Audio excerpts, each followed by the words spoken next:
مولا کائنات حضرت علی مرتضیٰ رضی اللہ تعالیٰ عنہ سے جو روایت بیان کی کہ حضور نے فرمایا کہ فتنے آئیں گے، پھر مولا علی نے ان سے نکلنے کا طریقہ پوچھا۔ عن الحارث الآور قال مررت فی المسجد فاذا الناس یخوضون فی الاحادیث۔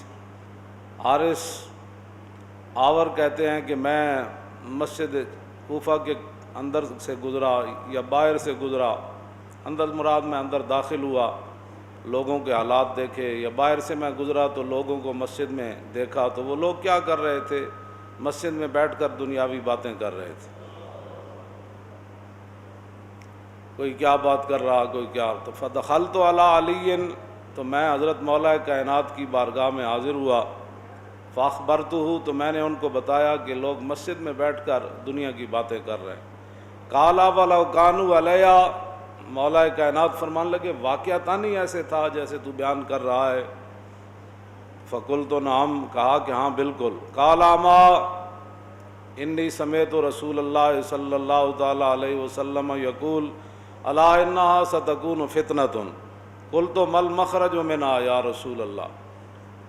تو کہنے لگے خبردار ہو جاؤ، میں نے رسول اللہ کو فرماتے ہوئے سنا کہ حضور نے فرمایا فتنے آ جائیں گے۔ تو میں نے عرض کی حضور پھر ان سے نکلنے کا طریقہ کیا ہوگا؟ فرمایا کتاب اللہ، وہ اللہ کا قرآن ہے۔ جذبہ قرآن زیغمی روبائی است۔ اقبال کہتا قرآن کو چھوڑ کر شیری کا دعویٰ کرنا کہ میں بڑا شیر ہوں، اقبال کہتا یہ لومڑی ہونے کی دلیل ہے۔ جذبہ قرآن زیغمی روبائی است، اور فقر قرآن اصل شہنشاہی است۔ کہندا پیسے نال نہیں، جڑا قرآن دے ذریعے بندہ مومن تیار ہوئے نا، باویں پیٹ تے پتھر بدے ہون، تے کہندا اصل بادشاہی تے اے وے۔ خار از تارک قرآن شدی، یہ شکوہ سنجے گردش دوران شدی۔ اقبال کہندا ذلیل تو ہویا قرآن چھڑ کے تے گلے کر رہا تو زمانے دے کہ حالات ایسے ہو گئے، تو حالات ایسے ہو گئے، تو حالات ایسے ہو گئے۔ نا اقبال کہندا کہ وہ معزز تھے زمانے میں مسلمان ہو کر، اور ہم خار ہوئے تارک قرآن ہو کر۔ میرے آقا نے فرمایا کہ وہ کتاب اللہ ہے، اللہ کا قرآن ہے، جس کو لوگ علم ہی نہیں سمجھتے۔ حالانکہ حضور نے کیا فرمایا؟ فرمایا فی نبأ ما قبلکم وخبر ما بعدکم وحکم ما بینکم هو الفصل لیس بالہزل۔ حضور نے فرمایا کہ اس قرآن کے اندر پہلی ساری خبریں بھی موجود ہیں، ولا رطب ولا یابس الا فی کتاب مبین ولا اصغر ولا اکبر الا فی کتاب مبین۔ اللہ نے فرمایا تر خشک ہر چیز کا علم قرآن میں موجود، چھوٹی سی چھوٹی چیز کا علم بھی موجود، بڑی سی بڑی چیز کا علم بھی قرآن میں موجود۔ تو حضور نے فرمایا کہ اس میں ما قبل جو لوگ ہیں اس کی بھی خبریں ہیں، اور جو ما بعد میں آنے والے اس کی بھی خبریں ہیں، اور یہی وہ قرآن ہے میری امت قیامت تک اگر عزت کے ساتھ زندہ رہ سکتی ہے تو اس کے ذریعے فیصلے کر کے زندہ رہ سکتی ہے۔ لیس بالہزل، یہ کوئی کھیل تماشا نہیں ہے، ہاں یہ کوئی کھیل تماشا نہیں ہے۔ وَإِذَا تُلِيَتْ عَلَيْهِمْ آيَاتُهُ زَادَتْهُمْ ایمانا۔ اللہ تعالیٰ نے فرمایا کہ جب ایمان والوں کے سامنے قرآن پڑھا جائے تو ان کے ایمان میں مزید جوش آ جاتا ہے، ان کے ایمان میں ولولہ پیدا ہو جاتا ہے۔ اسی لیے جنگ قادسیہ میں حضرت عمر نے جب نئی نہ فتح ہو رہی تھی تو حضرت عمر نے فرمایا کہ جتنے بھی قاری ہیں نا صحابہ، وہ لشکر کے آگے جا کر قرآن پڑھے۔ اور رومی جو تھا جاسوس، اس نے بھی جا کر ہرمز کو اور کسریٰ کو اور قیصر کو اور جناب جتنے بھی وہ تھے سارے، ان کو جا کر کہتے تھے کہ صحابہ اتنا اونچا قرآن پڑھتے ہیں جنگ کے دوران، اور اللہ کا ذکر اتنا اونچا کرتے ہیں کہ قریب بیٹھا ہوا بندہ بھی اس کو کسی کی بات سمجھ نہیں آتی۔ تو یہ ہے فقر قرآن، اصل شہنشاہی فقر قرآن ہے۔ اسی فقر سے اور یہی شہنشاہیاں پھر صحابہ نے شہنشاہیاں ہی نہیں کی اس قرآن کے ذریعے، بلکہ شہنشاہوں کی شہنشاہیاں توڑ کے رکھ دی۔ ہاں جی، تو میرے آقا نے فرمایا کہ لیس بالہزل، یہ کوئی کھیل تماشا نہیں ہے قرآن۔ جب حضور آ گئے اور حضور نے سارے بت توڑ دیے، اور عزا خالد بن ولید عزا بت توڑنے کے لیے حضور نے بھیجا تھا، تو خالد بن ولید جب اس بت کو توڑنے کے لیے گئے نا، تو وہاں جو منظر تھا وہ تو پھر خالد بن ولید کو ہی پتہ تھا۔ تو آپ نے بت کے جب ٹکڑے کیے نا، سنو جی مندر بنانے والے سارے، تو خالد بن ولید نے جب بت کے ٹکڑے کیے نا عزا کے، تو اس وقت خالد بن ولید نے ایسے تلوار لہرا کر فرمایا تلکل عزا ولن توبد آبادا، یہی تھا عزا، اب حضور آ گیا، اب قیامت تک کسی عزا کی عبادت نہیں ہوگی۔ حضور آ گئے، بات ہو گئی ختم۔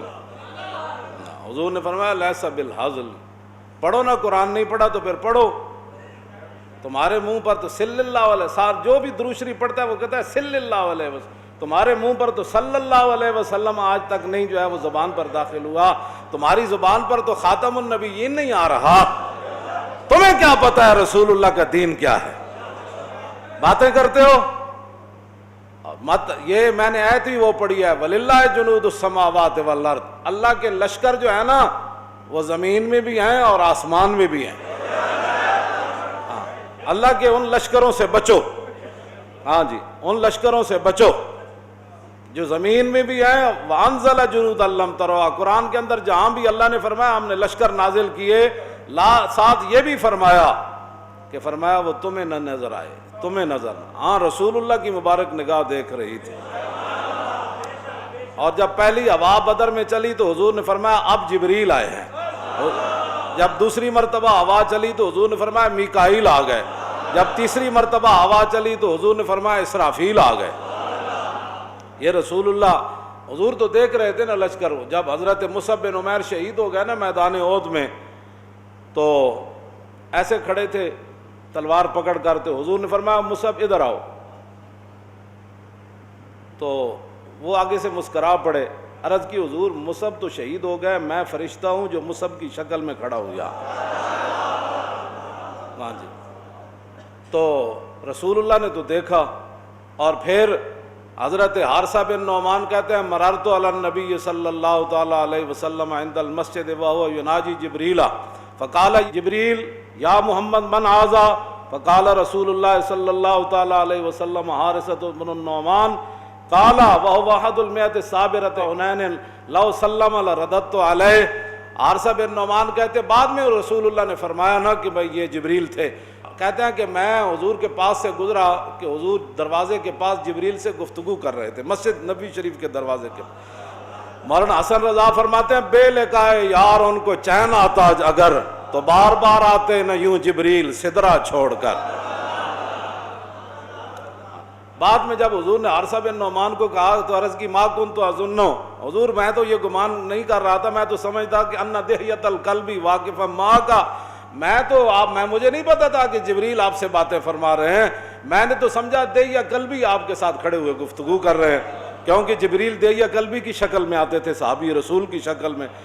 تو جب کہتے ہیں میں قریب سے گزرا نا تو انہوں نے جبریل نے پوچھا یا محمد من ھذا، یہ جو آپ کے غلام ابھی گزرے ہیں یہ کون ہے؟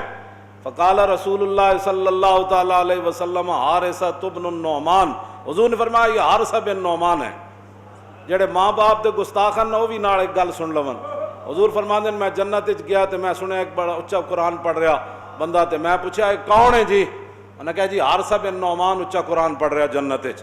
تے حضور نے فرمایا اچھا ٹھیک ہے، ماں کی خدمت کرنے کا یہی صلہ ہوتا ہے، ماں دے گستاخ سن لو، ہاں جی جڑے ماں دے گستاخ ہیں، ماں دے نال بندہ بھلائی کرے تے جنت بھی اچا قرآن پڑھنا بندہ۔ تے اے جی ماں میری بڑی ڈاڈی، اور ڈاڈی جمع تو تینوں اس نے ہے ڈاڈی یہ جیو جی ہے تو ماں تو تیری نا، تو جگر تو انہیں تینوں پلایا۔ یہ تو حضور نے فرمایا لوگ زنانیاں دی اطاعت کریں گے تو ماون دے نافرمان ہو جان۔ یہ تو حضور نے 15 چیزاں فرمائیاں، جب سرخ آندیاں زلزلے آ جان گے، لوگوں دیاں شکلاں بھی مسخ ہو جان گیا، انہاں وچ ایک جرم اے بھی ہے، ہاں جی کہ لوگ اپنی ماواں دے نافرمان ہو جان گے تے زنانیاں دے اطاعت گزار ہو جان گے۔ اے معنی نہیں کہ زنانیاں نو ڈنڈے نہ کٹنا، مطلب کوئی اس اے مطلب سمجھے، اے نہ زنانی دی جائی تے ماں دی جائی۔ اے اسلام جڑا وہ اعتدال دا دین ہے، ہر کسی نو او دا حق دیندا ہے، ہاں جی اے نہیں مطلب ہوندا کہ حق چھین کے اسلام کسی نو دیندا ہے، نہ حق اس دا اپنا دیندا ہے۔ تے ماں باپ سبحان اللہ ماں باپ ہی ہوندے، جیو جے مرضی ہوون ماں باپ ہی ہوندے۔ تے جڑے لوگ ماں دے گستاخن او حضرت حارثہ بن نعمان دے اس عمل دے اتوں سبق حاصل کرن۔ جے تسی چاہندے ہو بھائی قبر تے حشر تے جنت اچا قرآن پڑھیا جائے تو پھر ماں باپ دی فرما برداری کرو، جڑا کوئی ہے تو توبہ کرے, ماں کو معافی منگے, وہ پیر دھو کے پیوے, وہ جتیاں سر تے بن لوے کہ جی میں اتنا عرصہ گستاخی کی, ہوں جتیاں لوگ پوچھنے کتیاں جتیاں, کہتے میرے ماں دے مبارک پیراں نال لگیاں, پھر ہی معافی ہو سکتی. ہاں جی چلو اگلی بات. تو حضور نے فرمایا کہ جدوں حارثہ بن نعمان کیا نا میں کہ بھئی اے حارثہ بن نعمان ہے میرا غلام, تو جبریل کہنے لگے فقال جبریل هو احد المئۃ صابرۃ حنین, فرمایا اچھا حنین والے دن جڑے جنے کھڑے رہے انہاں وچ اے وی سن, جڑے جو کھڑے رہن نا اوکھے ویلے او تے آسمان تے بھی انہاں دے چرچے ہونے. ہاں جی جڑے حنین والے دن انہاں کہ اچھا وہ جڑے کھڑے رہے سن تیراں دے سامنے تے ہاتھیاں دے سامنے, تو جناب او اے انہاں وچ وی حارثہ بن نعمان لا سلم علی ردت علیہ. ایتھے تے بندی عقل مک جاندی. عرض کیتی حضور جی حارثہ بن نعمان گزردیاں مینوں اج سلام کردا تے جبریل دے سلام دا جواب دینا. جڑا رسول اللہ دی غلامی وچ کھڑا رہے انہوں تے جبریل بھی جان دین, انہوں آسمان دے فرشتے بھی جان دین. اے گل ہے جڑا کی محمد سے وفا تو نے, اقبال ہے میں شاعرانہ گل نہیں کی تھی, کی محمد سے وفا تو نے تو ہم تیرے ہیں. یہ اللہ کے لشکر ہے, اور جو حضور کی تشریف آوری کے بعد پھر کفر کے جو ہے وہ اس کو پھیلاؤ کا کوئی طریقہ اختیار کرنا چاہتا ہے تو ہم بھی حاضر ہیں, ہماری گردنیں بھی حاضر ہیں. توجہ, لیکن اللہ کے لشکر بھی ہیں. ہاں جی اللہ کے لشکر بھی ہیں. وَلِلَّهِ جُنُودُ السَّمَاوَاتِ وَالْأَرْضِ, صرف آسمان بھی نہیں. نبی علیہ الصلوۃ والسلام اَرَأَيْتَ الَّذِي يَنْهَىٰ عَبْدًا إِذَا صَلَّىٰ. ابو جال ایک دن حضور نو کہنے لگا بھئی میں تانوں نماز پڑھنا آئندہ ویکھیا نا تے میں انج کر دیاں گا. پھر وہ اپنے بندے نو بھی کہندا سی جی میں حضور نو نماز پڑھدے ویکھیا نا تے میں انج کر دیاں گا. ایک دن رسول اللہ حرم کعبہ وچ نماز پڑھ رہے سن, ابو جال آ گیا. تے ابو جال پہلے بھی اودیاں وہ میں ترجمہ نہیں کردا, ہر گل ترجمے والی نہیں ہوندی.